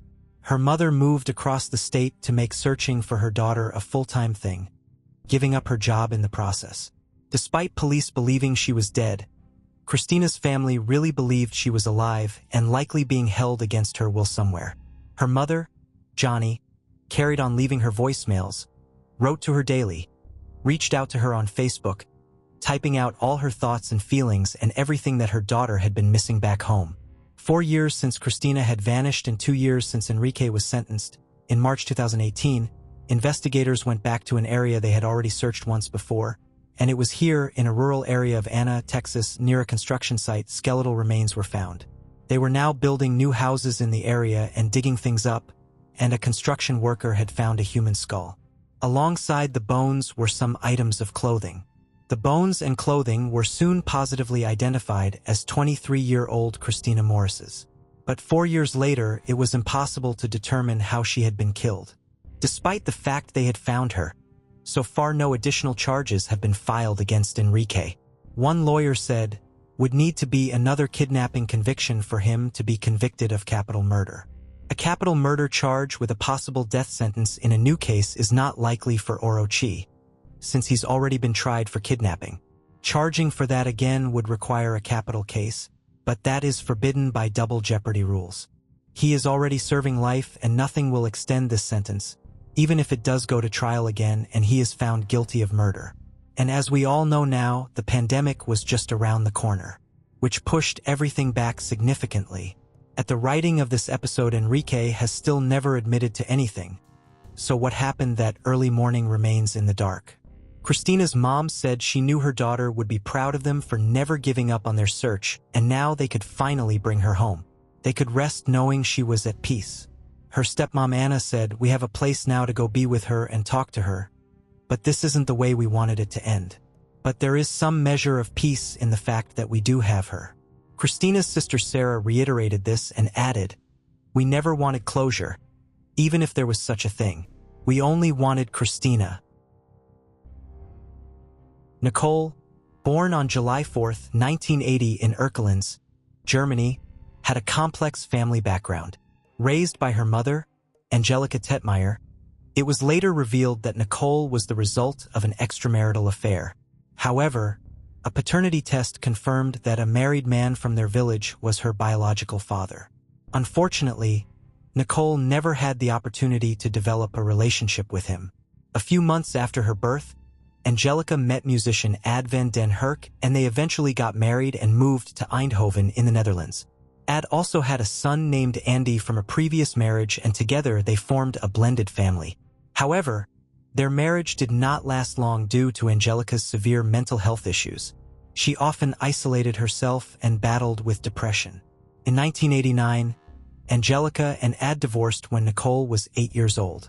Ad sought primary custody of Nicole, claiming that Angelika was unfit to raise their daughter. He was granted full custody and raised both Nicole and Andy. As a musician, Ad frequently traveled, which meant that Nicole and Andy spent most of their time with their grandmother. Despite Angelika's mental health struggles, she and Nicole did not have a typical mother-daughter relationship. Eventually, Ad met another musician named Yolanda, whom he married. Yolanda integrated well into the family, and they continued their musical careers together. However, their busy touring schedule meant that Nicole and Andy were primarily raised by their grandmother in Eindhoven. Nicole had a strong bond with her grandmother and didn't mind this arrangement. Tragedy struck Nicole's life after Ad remarried, and when Angelica, who still harbored feelings for him, succumbed to her depression and took her own life in April 1995. This devastating loss shattered Nicole, as she had hoped to mend her relationship with her mother. However, Nicole's family and friends intervened and prevented her from falling into a state of depression that could have led her down a dangerous path, similar to her mother. Ad made it a priority to provide comfort and support to Nicole, while her friends also stepped in to form a much-needed support system. Nicole focused her mind and secured a job at a bakery in Wanstall, keeping herself occupied and preventing intrusive thoughts from taking over. Her loved ones described her as a trustworthy, responsible individual with admirable qualities. However, on October 6, 1995, these very traits raised concerns. Nicole left her grandmother's house early in the morning and rode her bike to work, a routine she never deviated from without a valid reason. When she failed to show up for work, her manager and the bakery owner contacted the police to report her disappearance. The police then reached out to her grandmother and father, who confirmed that Nicole had left for work as usual. A thorough search was initiated, with the police questioning people in the area and scouring the surroundings for any sign of Nicole or her bike. It wasn't until later that evening that Nicole's bicycle was discovered along the bank of the Dommel River. There was no trace of Nicole or her belongings. As investigators delved into Nicole's background, they considered the possibility that she had run away, a behavior sometimes exhibited by teenagers. However, her father dismissed this notion, stating that Nicole had not shown any signs of rebellion or a desire to leave. The search persisted, and on October 19, 1995, Nicole's backpack was found near the Eindhoven Canal. The investigators received numerous tips, amounting to almost 300 leads. Then, on October 24, 1995, a man contacted the police station, claiming to have information about the person responsible for Nicole's murder. The call abruptly ended before it could be traced, leaving investigators with more questions than answers. This completely changed the direction of the investigation. Police began interviewing Nicole's friends and family extensively, meticulously examining all the evidence in hopes of finding a breakthrough in the case. Yolanda, Nicole's stepmother, reportedly reached out to psychics out of frustration over Nicole's disappearance, adding to the complexity of the situation. They were advised to focus their search on 2 specific canals with the assistance of search and rescue police dogs. Investigators thoroughly searched the areas where Nicole might have potentially gone, but unfortunately, there was no sign of her. However, everything changed on November 22, 1995. A hiker passing through the woods between Mierlo and Lierop stumbled upon human remains. He quickly alerted the local authorities in the nearby town. The police arrived at the scene and already had suspicions about the identity of the remains. Through forensic testing, the remains were confirmed to be those of Nicole van den Herk, bringing the search to a tragic end. An autopsy revealed that Nicole had suffered multiple injuries, including fractures to her jaw, head injuries, and injuries to her fingers. She had also been sexually assaulted and fatally stabbed with a small knife, which caused a broken rib and internal bleeding leading to her death. The news that there was no evidence to identify her killer devastated her family even further. Nicole's funeral, held on November 28, 1995, was attended by a large number of mourners who wanted to pay their final respects to the beautiful blonde teenager. However, this was just the beginning of a long and arduous journey towards justice. Although Nicole's boyfriend at the time was interviewed, his identity and photo were not released due to his status as a minor. He was eventually cleared of any involvement in her murder, due to the lack of evidence. In January 1996, the police took a different approach by broadcasting the anonymous man's phone call on national television, hoping that someone would recognize the voice and come forward. Regrettably, this strategy did not yield any results. The situation was becoming dire until authorities stumbled upon a new lead. A friend of the van der Herk family, Celine Hartogs, was apprehended in Miami in February 1996 for drug trafficking. During her interrogation, she implicated the men she had been associated with in Nicole's alleged murder. She claimed that due to her knowledge of the crime, she was coerced into becoming a drug courier to safeguard her own life. Initially, Ad believed her and supported her assertions. However, as time passed, her narratives became increasingly fanciful. Upon further questioning, the police were able to unravel her fabrications and expose the flaws in her story. It was revealed that she had concocted the tale in an attempt to reduce her own prison sentence. Ad distanced himself from her account and continued his quest for answers in Nicole's demise. Both Ad and Andy were brought in for questioning between May and June 1996 regarding Nicole's murder, causing a stir in the small town. Despite the shock of investigating family members, the community remained steadfast in their belief that neither man could be involved. Following extensive interrogations, both Ad and Andy were cleared and released due to the lack of evidence linking them to the crime. Despite the increasing reward for information on Nicole's murder, no substantial leads materialized. The case grew colder as the years passed, with fewer investigators dedicated to solving it. In 2004, a new team of cold case detectives revisited the investigation, but once again, their efforts did not yield any breakthroughs. Nicole's death remained a mystery, gathering dust as time went by without any new developments.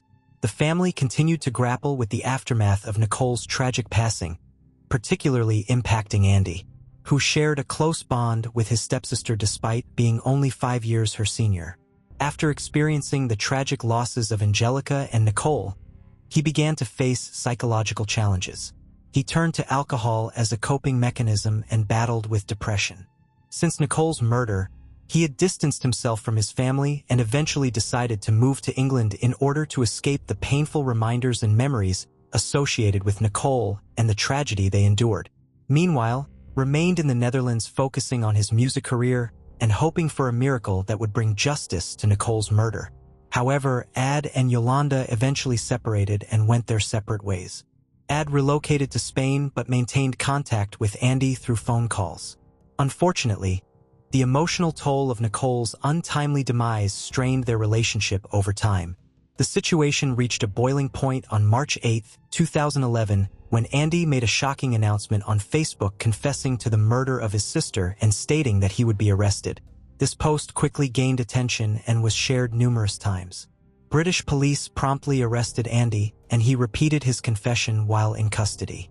As a result, Andy was extradited back to the Netherlands to face trial for Nicole's murder. Upon his return, Andy was detained in jail and denied contact with anyone, including his family. This unexpected turn of events added a significant twist to the case, but the challenge was that there was no evidence beyond the confession made on Facebook. The police interviewed Ad regarding his son's confession, and surprisingly, Ad did not believe that Andy was telling the truth. He suspected that Andy was merely seeking attention following the media frenzy surrounding Nicole's case. Yolanda was also interviewed after this unexpected development, but she had little to contribute in terms of evidence. She believed that there must be an underlying motive behind Andy's heinous crime, as she couldn't fathom why he would commit such an act without any apparent reason. However, this initial shocking statement was just the beginning of Andy's revelations. Shortly after, he was released from custody due to lack of evidence. Andy proceeded to make another incriminating claim, stating that he did not actually kill his sister, but wanted to draw attention back to her case after all these years. It was at this point that he dropped another bombshell, confessing that he had been burdened by a secret that was eating away at him. According to Andy, he knew the identity of Nicole's killer, his own father, Ad. Andy went on to make serious allegations against Ad, accusing him of raping Nicole and impregnating her. In an attempt to conceal his crimes, Andy claimed that Ad and he then conspired to murder her in order to keep the truth hidden. Ad, taken aback by these accusations, vehemently denied any involvement in Nicole's murder. He professed his love for Nicole, treating her as his own daughter, and insisted that he never wished her any harm. These shocking allegations, combined with the fact that both Ad and Andy had been considered persons of interest during the investigation, prompted authorities to exhume Nicole's body for further DNA testing. On September 9, 2011, her remains were exhumed and sent to the Netherlands Forensic Institute for analysis.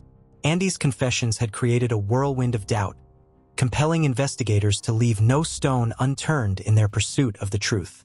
During the examination, 3 distinct DNA profiles were extracted from a single trace of sperm. As a result, the case was reopened in late 2012, with forensic specialists from New Zealand's Institute of Environmental Science and Research in Auckland being called upon for assistance. With their expertise, the different DNA samples found on Nicole's body were separated and tested. A mathematical and statistical approach was then employed to determine the most prominent DNA profile and establish a true positive match. The 3 DNA samples were identified as male, and now it was up to Dutch investigators to go back and test the results against those of the suspects, which included Ad and Andy. One of the samples belonged to Nicole's then-boyfriend, who was ruled out due to a solid alibi from previous interviews. The second profile was allegedly unknown. However, in some reports it was said to be Andy's. Police never confirmed those reports. The third profile yielded some interesting results. On January 14, 2014, 46-year-old Jos de G was arrested at his home in Helmand, a city in Eindhoven. Finding his DNA on Nicole could have meant anything, but police were not giving up so easily. After a lengthy interrogation, investigators learned from de G that on the day of Nicole's disappearance, he'd had an argument with a girlfriend before storming out of the house. Investigators placed the clues together and believed that de G may have seen Nicole on her way to work and in that moment of anger unleashed his frustration on the young woman. These may have just been a theory, but de G did have a history. De G was previously convicted of 3 sexually motivated crimes. The first incident involved a 20-year-old woman who was violently raped after de G grabbed her off her bicycle and took her to a remote area to carry out the crime. This scenario was similar to Nicole's in every way apart from the stabbing. The second 2 incidents involved an ex-girlfriend who he sexually abused in her own home. It was also noted that de G suffered from mental health problems and had been institutionalized and received psychiatric treatment. The discovery of the new suspect meant that Andy had been playing a very dangerous game. After de G's name was added to the investigation, and he confessed that the entire Facebook post and accusations leveled against his father were a publicity stunt to reopen the investigation. Since Nicole's death, Andy had been developing a plan and making inquiries about DNA testing and exhumation. Over the years, he had approached the police multiple times, seeking their assistance in exhuming and retesting the DNA evidence he believed would be present on Nicole's body. With advancements in technology since her tragic murder in 1995, he felt it was the right time to take action. Despite the risk of damaging his own reputation, he was determined to seek justice for his beloved sister. Andy understood the bureaucratic obstacles surrounding exhumation policies and knew he had to provide a compelling reason for investigators to retest the evidence. His gamble paid off and he was hailed as a hero for his bravery. However, the aftermath of these events strained his relationship with his father, Ad, who found it difficult to forget the shock. Nevertheless, their efforts led to the trial of the man they believed to be Nicole's killer. The trial began in April 2014 and unfolded with unexpected twists. De G's lawyer disputed the DNA evidence, suggesting that other male profiles found on Nicole's exhumed body could belong to the real culprit. The defense argued that Nicole and de G may have had a consensual relationship, highlighting her multiple sexual partners and the possibility of her being pregnant at the time of her death.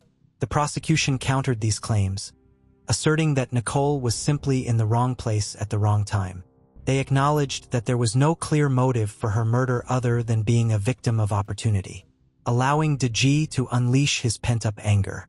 The defense remained steadfast in their belief that the other DNA profiles belonged to the true perpetrator. De G's trial for manslaughter and rape charges commenced on November 2, 2015. The prosecution presented 2 witnesses who claimed to have confessed to the crime.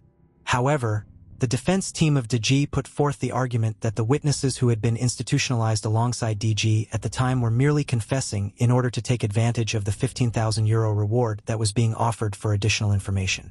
Additionally, The defense emphasized that the DNA evidence had been poorly stored and advocated for the reanalysis of the samples.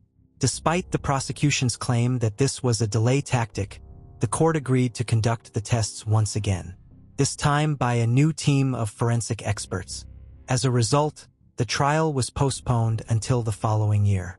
In April 2016, the new forensics team presented their findings, which confirmed that DG was the most likely suspect. Consequently, on October 12, 2016, the trial resumed with the introduction of this new evidence.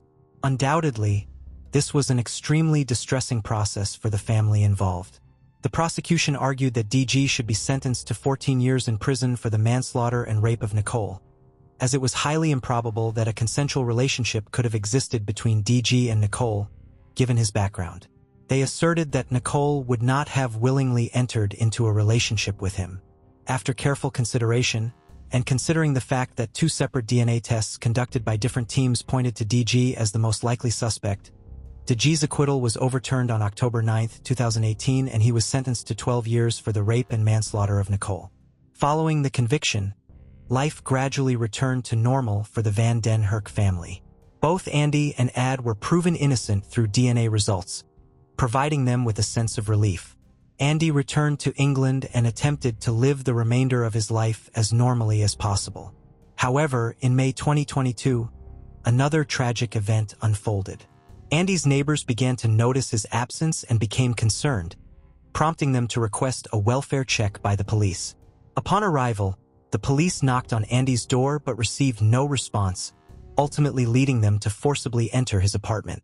They were met with a putrid odor and proceeded to search the bedroom, where they discovered Andy's lifeless body on his bed.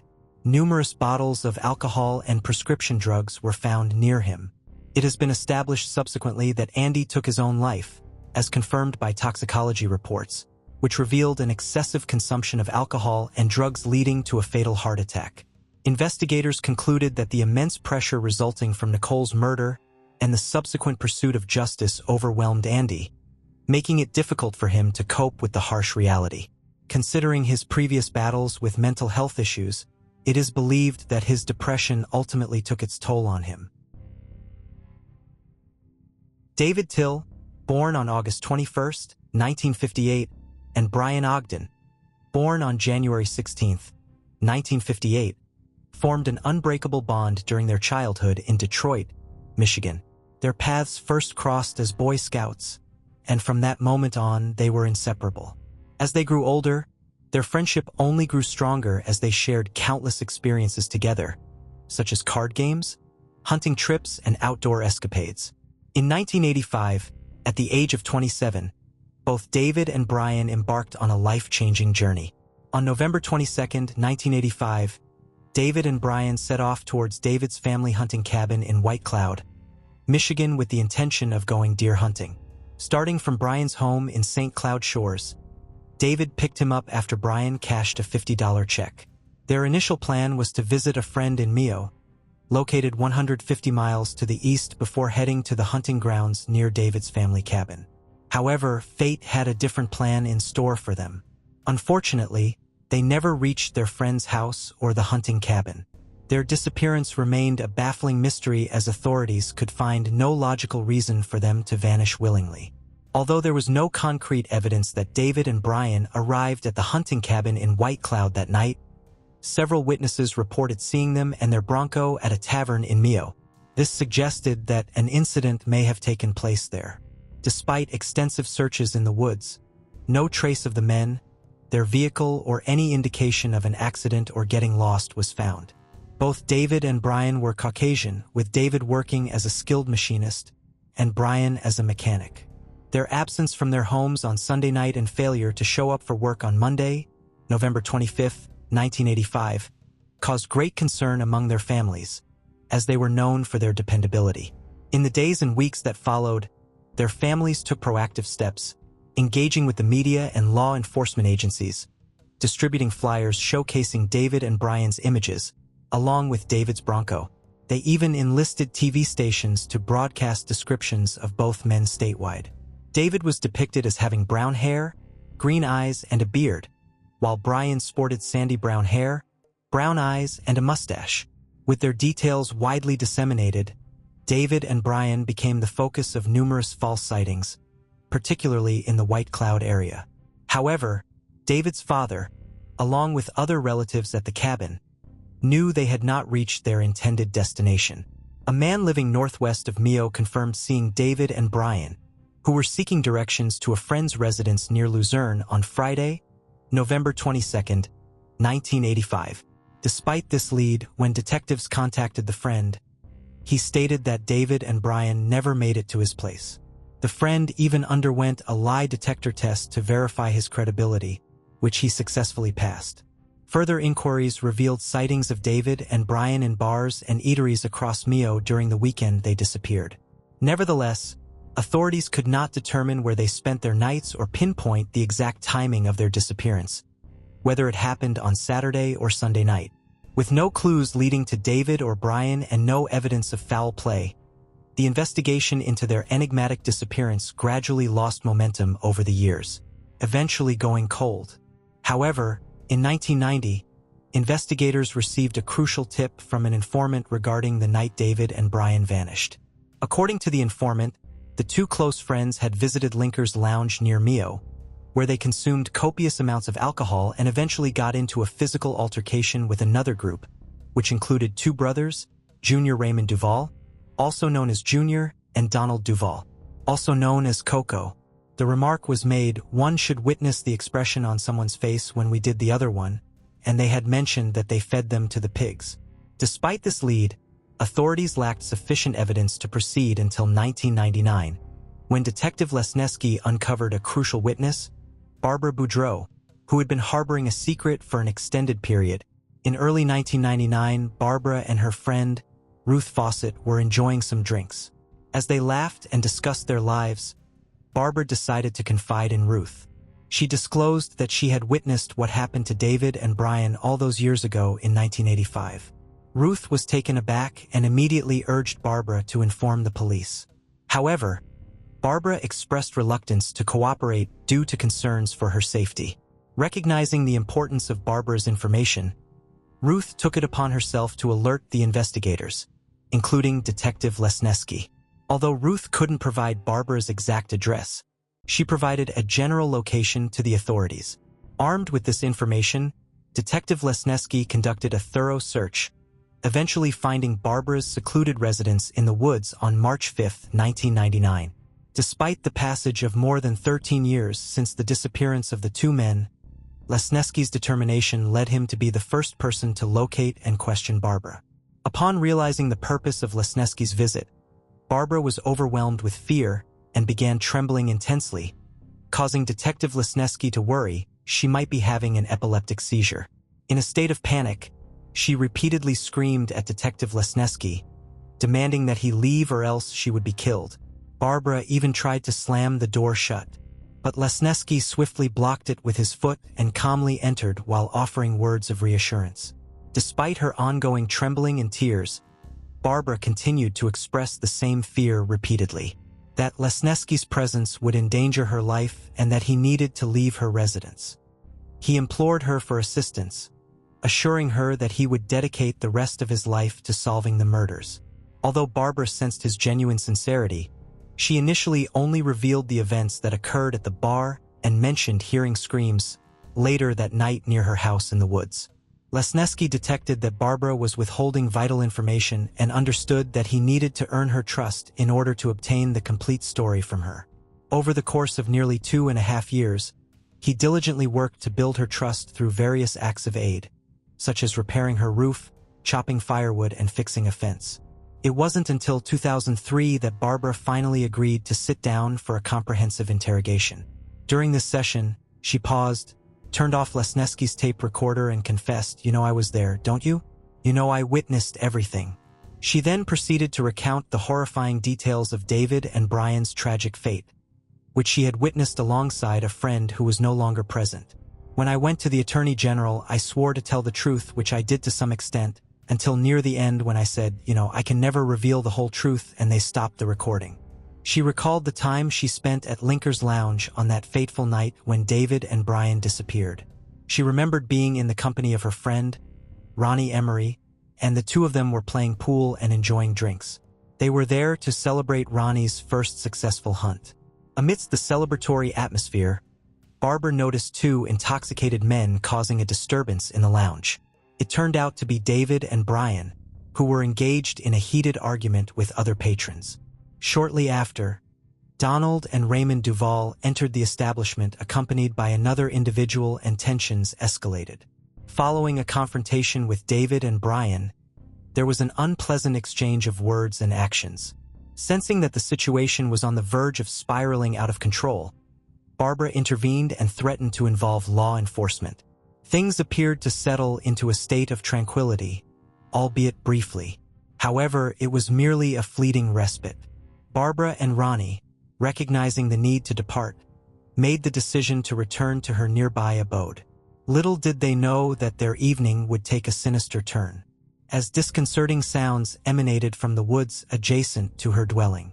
The night air carried the echoes of screams, shouts, and the chilling metallic reverberations that pierced through the darkness. Intrigued yet apprehensive, Barbara and Ronnie stealthily slipped out through the rear entrance, careful not to attract any unwanted attention, and embarked on a journey into the enigmatic woods. Their path through the snow-covered terrain led them to a haunting spectacle. Congregation of men gathered in a clearing, their countenances illuminated by the gentle radiance of the moon and the harsh glare of truck lights. Amidst this assembly, Raymond and Donald Duval found themselves embroiled in a fervent exchange, their voices carrying across the field in the stillness of the night. During her testimony, Barbara recounted a traumatic scene where the two men restrained Brian, while others callously assaulted David. The haunting sound of those metallic pings, reminiscent of an aluminum bat striking a softball, resonated in Barbara's ears. Donald Duval, armed with an aluminum baseball bat, unleashed a relentless onslaught of savage blows upon David, who pleaded desperately for mercy. Amidst David's anguished cries and futile attempts to evade the merciless swings, the sickening thud of the bat striking his skull reverberated through the air, akin to the shattering of a pumpkin upon unyielding concrete. As the violence unfolded, Brian managed to momentarily break free, only to be ruthlessly apprehended and dragged back to the field by his assailants, who taunted him mercilessly for his terror-induced loss of control. They subjected him to an unrelenting barrage of kicks, blows, and strikes until his resistance waned and he succumbed to their heartless onslaught. With both victims incapacitated, their attackers Raymond and Donald Duval heartlessly loaded their lifeless bodies into a vehicle, causing Ronnie and Barbara to flee in terror back to her residence. Their escape, however, did not shield them from the ominous threat that soon followed. A mysterious visitor, unknown to Barbara, arrived at her door and delivered a chilling warning that would leave her scared for the rest of her life. The man said, "And you don't know anything. If you ever open your mouth, you'll be killed. Pigs gotta eat too." In the years that followed, the Duvals occasionally stopped by Barbara's house to repeat their threats and make sure that she remained silent. Their visits grew more frequent whenever the investigation heated up. Living in constant fear for the next 18 years, Barbara harbored her secrets and revealed them only to a select few, including Smith, a sheriff's deputy with whom she had shared a romantic relationship in the past. Despite her attempts to seek solace and validation, Smith treated Barbara's revelations with skepticism and dismissal, leaving her isolated and vulnerable. However, with the truth finally laid out, Barbara felt as if a huge burden had been lifted off her chest. Now that Barbara's long-held silence was shattered, there was a chance that the perpetrators would be brought to justice, offering a glimmer of closure amidst the shadows of the past. After Barbara's confession, numerous witnesses stepped forward, each adding another layer of horror to the tragic tale of David and Brian's demise. According to these accounts, Raymond and Donald Duval were not only responsible for the merciless murders, but also callously bragged about their grisly actions. Some witnesses spoke of chilling conversations where the Duval brothers boasted about dismembering the victims and disposing of their bodies by feeding them to pigs. Others recounted verbal threats made by Raymond, warning of similar fates for those who dared to speak out against them. Raymond's son's girlfriend, who served as a witness, recounted a deeply unsettling encounter where Raymond not only admitted to the killings, but also made threats against her safety. Similarly, during their relationship, Donald's girlfriend revealed horrifying confessions made in fits of rage, accompanied by acts of violence and manipulation to ensure her silence. Furthermore, multiple witnesses recalled seeing Rex, another brother in the Duvall family, driving David's Bronco in the days following the murders, adding another layer of suspicion to the already sinister narrative. These testimonies painted a bleak picture of the Duvall brothers, illustrating a history tainted by a wide range of criminal activities from poaching to murder. This further emphasized the profound darkness that lurked within their family. Another Duvall brother admitted that while he did not personally commit the killings, he assisted in transporting the victims' bodies. Additionally, suspicions arose regarding Kenny, another member of the Duvall family, who allegedly dismantled David's Bronco and sold its parts for profit.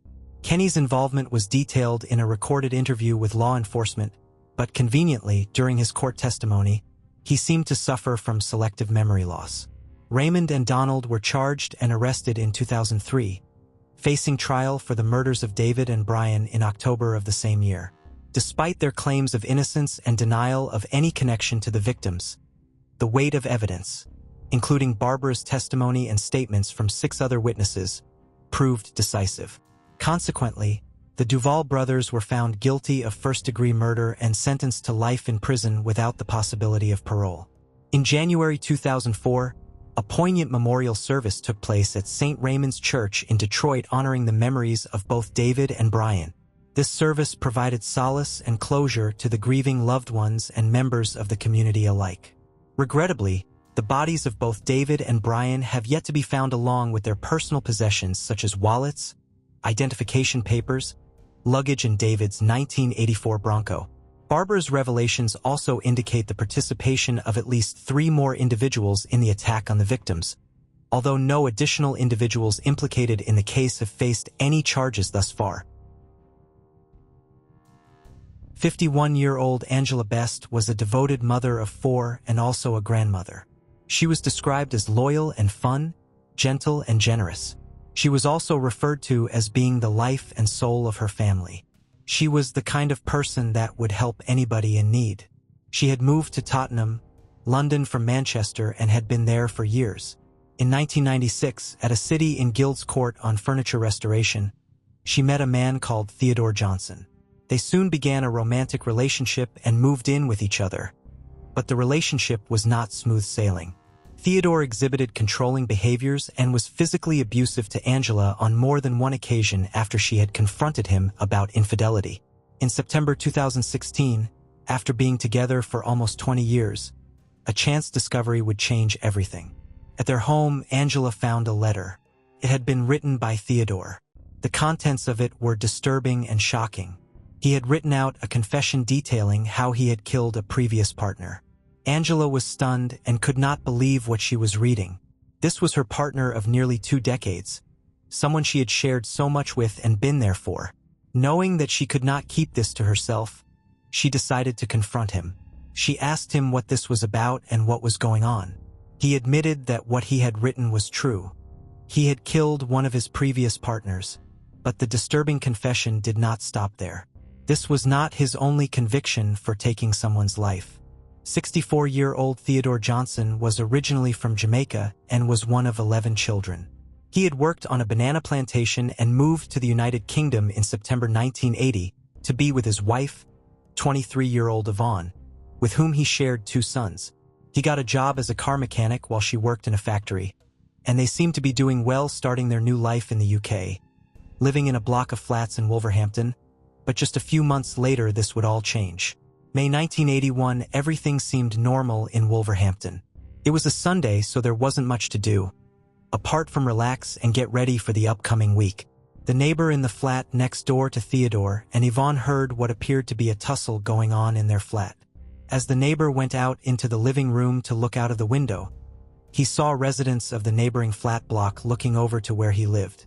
An ambulance was driving up towards the block of flats. On the concrete ground at the bottom of the flat block, Yvonne lay in a critical condition after plunging from the 9th floor. Despite the best efforts of the medical staff, she would soon die as a result of her injuries. As the police began to investigate, witnesses who had seen what had happened made it very clear she had not fallen in some sort of tragic accident or misadventure. She had been deliberately thrown off the balcony by Theodore. She had grabbed onto the balcony and tried to hang on, but her grip loosened, and she fell 9 stories. Theodore did nothing and watched her fall. It emerged that an argument had broken out as they had been due to go to church, and Yvonne hadn't wanted him to go as he was not dressed smartly enough.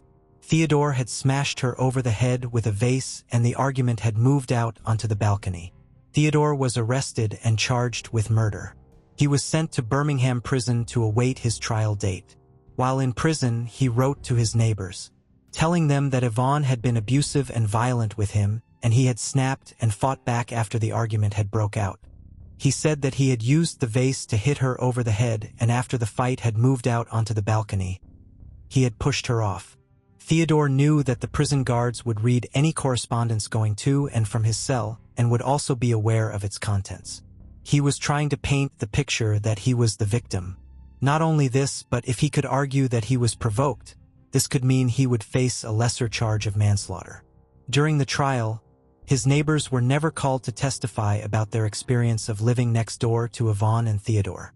They had never heard any altercations or anything that backed up Theodore's claim of provocation and being abused by his wife. Theodore said that his wife would nag him to do chores, which was something the judge would actually refer to in his sentencing remarks. A police officer would stand up in court and say that Theodore Johnson was a victim of domestic violence. The jury was swayed. He was convicted of manslaughter by reason of provocation in November 1981 at Stafford Crown Court. The judge said that Theodore was a battered husband and that Yvonne had been violent towards him, hitting him with a broom. He served just 3 years in prison. After his release, he went on to start another relationship with a woman called Yvonne Bennett, and they lived together in Low Hill, Wolverhampton. They would also go on to have a daughter. Yvonne's sister, Janet, took an immediate dislike to Theodore and described him as controlling. Yvonne would eventually move to Holloway, London, to get away from him. Janet said, "Personally, we didn't get on. We were arch enemies. He was very controlling, which was one of the problems with my sister. He told her who to talk to and where to go. I tried to encourage her to leave him. She went back. That was the whole idea of going to London in the first place. She left him in Low Hill, but he followed her all the way to London. She could not get rid of him. Neither she nor Yvonne knew about his previous conviction." Janet said she had found out from Theodore's family in Jamaica about just how violent he was, and that he had a conviction relating to the death of his first wife. Janet would later say, "They said, 'Get the police involved. This man is dangerous.' I went to the authorities, but they took no notice." Neighbors would say that he kept a very close eye on Yvonne, was very controlling, and they could also hear loud arguments between the two of them.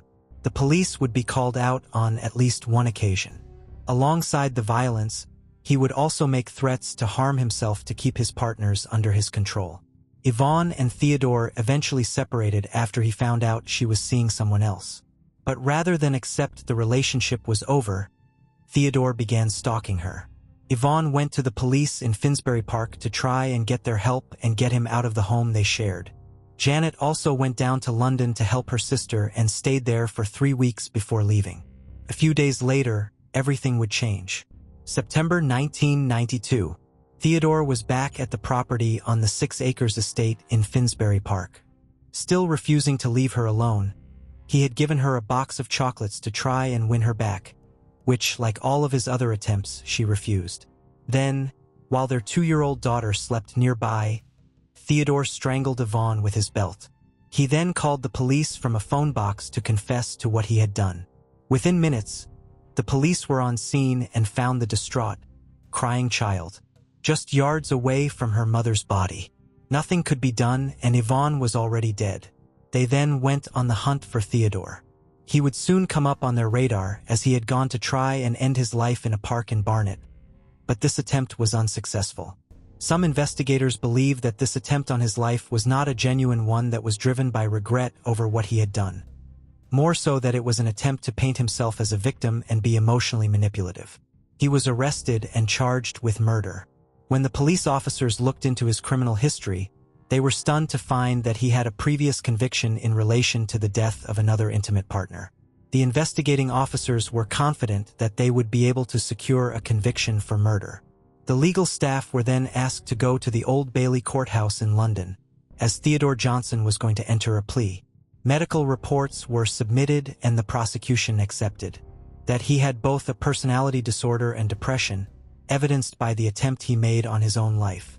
In March 1993, he entered a plea of guilty to the charge of manslaughter instead of murder, and it was manslaughter on the grounds of diminished responsibility.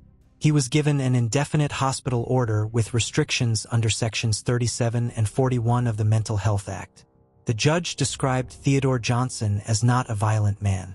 In September the following year, he was already out of the hospital for the first time on an escorted community parole. Stunned members of Yvonne Bennett's family actually saw him on one occasion out with a member of staff. They could not believe he was already being allowed out of the hospital, and neither could the police who had investigated Yvonne Bennett's death. By mid-1995, he was allowed to join a City and Guilds course on restoring furniture, which gave him 2 days a week of unescorted leave. After he had successfully convinced the hospital staff that he posed no danger to the public. This was a man who had killed 2 people, being allowed out of hospital after just a few years. A twice-convicted killer was allowed on unescorted leave and staff had no idea what he was up to. It was on this City and Guilds course that he met Angela Best. She had no idea of his criminal history. On the 10th of May, 1996, he made an application for a conditional discharge from the hospital, but this was refused. However, following a mental health tribunal on the 30th of October, 1997, he was released from hospital. One of the conditions was that he make social workers and doctors aware of any new relationships he had. They visited at home and compiled a report for the Department of Justice every 3 months. The tribunal made note that Theodore was aware that all of his future relationships with any women needed to be treated with extreme caution given his history. However, he would proceed to lie about his relationships. He had already been seeing Angela Best for a year by this point, and staff were completely none the wiser. These lies would go on for nearly 20 years. Flash forward to 2016. When Angela found the letter of Theodore's confession and he admitted to killing not 1 but 2 previous partners, she ended the relationship then and there. But as she was such a kind and caring person, she did not cut him off completely and agreed to help him if he needed her in the future. On the 14th of December 2016, Angela told her daughter she was going to accompany him to the Jamaican embassy the following day to help him with a passport application. She arrived at his property at around 9:20 a.m. on the 15th of December 2016. As the morning carried on, Angela's son tried to contact her, but he was getting no response. Despite Theodore telling her he needed her help at the embassy, he had actually made no such appointment. After she arrived at the property, he brutally attacked her, strangling her with a dressing gown belt and beating her with a hammer, as she desperately tried to fend off the blows and protect herself from the onslaught. Just a few hours later at 3:18 p.m., the call was made to emergency services to report a man jumping in front of a train at Chase Inn Station. Not long after, Angela's body would be found.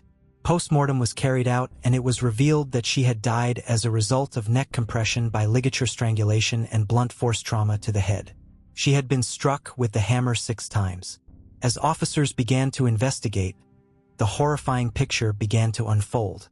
This was a man who had 2 previous convictions for killing his intimate partners. Even though the condition of his release in 1997 was that he tell the authorities if he began another relationship, he hadn't done this, and had lied to them for a staggering 20 years. He had not only lied to them, he had lied to Angela as well, who had no idea of the level of danger she was in. During every one of those home visits made by the authorities, apart from 2 occasions, he was given prior notice that they would be coming over. That way he could ensure he got Angela out of the property, and it gave him time to hide her belongings, making it appear he was living alone. The flat was never searched due to patient confidentiality rules. Theodore had his last appointment with a social worker and psychiatrist on the 8th of December, a matter of days before he killed Angela. He was still maintaining he was not in any kind of romantic relationship. He was found to be showing no signs of depression. 2 days before Angela's murder, He had been due to meet a social worker, but this had been canceled and rescheduled as the social worker was off file. His long history of controlling behavior and violence towards his partners was staggering. When Angela went on to start a new relationship after leaving Theodore, she was described as being the happiest she had been in a long time. As seen in his previous relationships, Theodore would not take no for an answer and continued to tell her every day that he loved her, exhibiting the same possessive behaviors and controlling nature. One of the detectives who had worked on Yvonne Bennett's case said that when he discovered Theodore had killed for a third time, he could not believe it and was absolutely disgusted. He said he had been under the impression that Theodore would have remained in hospital for a significant period of time, not the 4 years he ended up serving for Yvonne Bennett's death. At the end of January, after spending weeks in a hospital intensive care unit, he was charged with murder, a charge he denied. He entered a plea of guilty to the charge of manslaughter for the third time. But on the first day of his trial at the Old Bailey, and most likely having realized the evidence that was stacked against him, he finally changed his plea and pleaded guilty to the murder of Angela Best. Prosecutor Mark Haywood said this is a man who is controlling and violent to the women in his life, and who, when crossed, will kill. The defendant is someone who would rather she did not live, if that life was to be with anyone but him. And so, quite simply, he killed her. Theodore's lawyer told the court he does not wish to be alive. He hates himself for what happened. Mr. Johnson will lead a miserable existence. We recognize the devastation felt by the family members. His lawyer also argued that the decision to release him by the Mental Health Tribunal in October 1997 had been flawed as it relied on him being honest about his relationships, something he repeatedly failed to do. After changing his plea and pleading guilty to murder, he was sentenced to life in prison with a minimum term of 26 years for a crime that was referred to as brutal and merciless. Judge Richard Marks said the attack by Ewan Angela Best was sustained, vicious, and utterly brutal. She suffered an unimaginably terrible death. He also said that Theodore Johnson's repeated lies meant that the authorities did not have a chance to tell Angela about his past. Following the sentencing, Theodore Johnson attempted to stand and walk to the cells, but was too shaky and had to be escorted out in his wheelchair. Angela's sister gave a statement outside court. Angela's son, Raphael, also paid tribute to his mother, saying that she was the type of person who was always going out of her way to help people. He said her death was slowly driving me crazy. It makes me feel 10 times worse when I think of the kind of person my mother was. Her other son, Fabian, said he now hated life, and his mother was the only person who really understood him. Following his conviction, the Camden and Islington NHS Trust said that as they had been in charge of caring for Theodore whilst he was out and had been doing so since 2004, they would give a full independent report to Angela's family that included the conditions he was released under in 1997. The coroner found that Angela could have lived if health workers were aware that he was in a relationship with her, as they would have been able to tell her about his past and what had been done to his previous partners. The sister of Theodore's second victim, Yvonne Bennett, said that she was astounded by what came out of the inquest and believed that had Theodore spent longer in jail after killing his first wife, the life of her sister could have been spared. Theodore Johnson would lodge an appeal against his sentence, and it went to the Court of Appeal. It was here that his sentence was actually increased to a minimum of 30 years, as it was ruled to be unduly lenient. This means he will be in his 90s before he is even eligible for parole. So it does remain highly likely that he will die in prison. When all of the information about Theodore Johnson finally came out, people were outraged. One of Theodore Johnson's former healthcare assistants would later say in an interview that she believed he should never have been released. Theodore Johnson is a serial killer responsible for the deaths of 3 women. 3 women who had hopes, dreams, things to see and do, and children who loved and adored them. Knowing that so many opportunities were missed that could have saved lives is quite frankly appalling. The devastation caused by his actions are best summarized by those left behind. Janet, Yvonne Bennett's sister, said, "The same sentiments are echoed by Angela's sister Valerie. Angela was such a truly beautiful, gentle, loving, wonderful, fun, youthful, generous, and loyal person, the life and soul of our family unit. Our everyday lives have been affected in every way imaginable. We as a family are completely destroyed and broken by the senseless and selfish, horrific actions of another. Thank you for joining us on this journey into the depths of unsolved mysteries.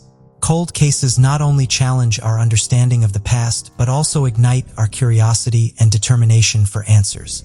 Remember to subscribe to stay updated on our latest investigations.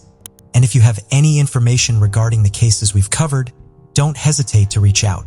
Together, we can shed light on the shadows of the past and bring closure to those who seek it. Until next time, stay vigilant, stay curious, and never stop seeking the truth.